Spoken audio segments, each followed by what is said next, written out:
Gentlemen, it is your commissioner, Robert Forsyth, and I am proud to present to you the Week 8 version of Bob's Big Board Power Rankings, and let's get right after it. Not a whole heck of a lot of movement at the top, as number one remains Chris Collins. He loses a game, doesn't spend $1 in free agency. I don't even think the guy sweats at all. Now, he would have beaten 10 other teams this week, but simply ran into Week 7's try-hard team of the week in D the League. Comfortably in control for 3 straight weeks and appears to be completely set on autopilot. 2 in this week's power rankings, it's your boy. Now, we got pushed around by Sakers this week. We got dummied by 2 Chargers waiver wire ads, but we push on. We're still confident in the roster's ability to respond, and I wanted to send a special warm welcome to Ladd McConkey and his family. Peaky Blinders is honored to feature his talents and especially his hands. Number 3 in this week's power rankings, Pete Scottoline. When you get a win, but you don't score 100 points, the group chat tends to be a little quiet. But that's all right, as Keep Thinking I'm Candy grabs their 5th W of the season and keeps on trucking. 4, up 1 spot. Brian DeMarco posts the lowest winning score of the week, and he might have played against one of the lowest scores in league history. He picks up this week's Big Bob's Big Blowout award by punishing G. Bart by 42 points, and doing it by only scoring 94 is even weirder. Some might say spooky. But a win is a win, and like Jalen Hurts says, flush it and move on. 5, Dennis Rams, up 3 spots. This is the team that we saw very early on as D the League erupts for the 3rd largest point total of the season and keeps Collins from running away from the field. The league might need to send you some thank you cards.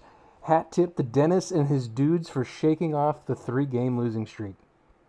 6, Ryan Hess, up a spot, hangs 150 plus on the board in a momentum-killing win over Jack Horner and his team. Easily Ryan's biggest offensive outburst of the season, and he finds himself sneaking up not only the power rankings, but also the league table itself. He moves up because of the win, but I'm simply not convinced about this team. 7, Jack Horner slides 1. 1 step forward, 2 steps back. The mayor of Birdsboro watched his team post a modest 133, but ultimately succumbed to a better opponent last week. Let's see how he navigates a tough bye week. 8, Dave Sakers, up a spot. Storm Surge Stakers flooded the matchup last week with 161 points against Peaky Blinders in a way that basically had me drowned by the halftime of the 4:30 games. Bo Nix played executioner and put my head in a basket. Let's see if he can stretch it to 3 games.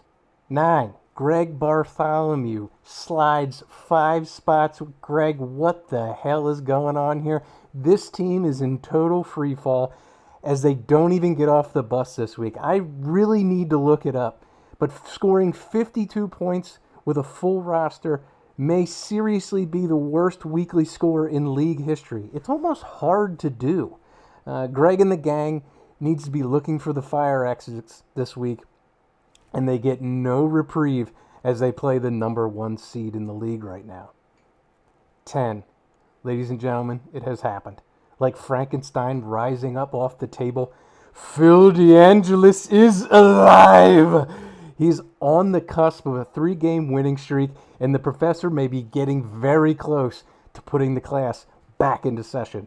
His first real test of his newfound offense won't come until week 10, but he's got to be elated just to get out of the basement. 11, Mike Jennings, down 1. The auto draft aristocrat posts a woeful point total in week 8 and has yet to post back-to-back wins. Being an Eagles fan and needing to root for the Cowboys just simply feels sacrilegious.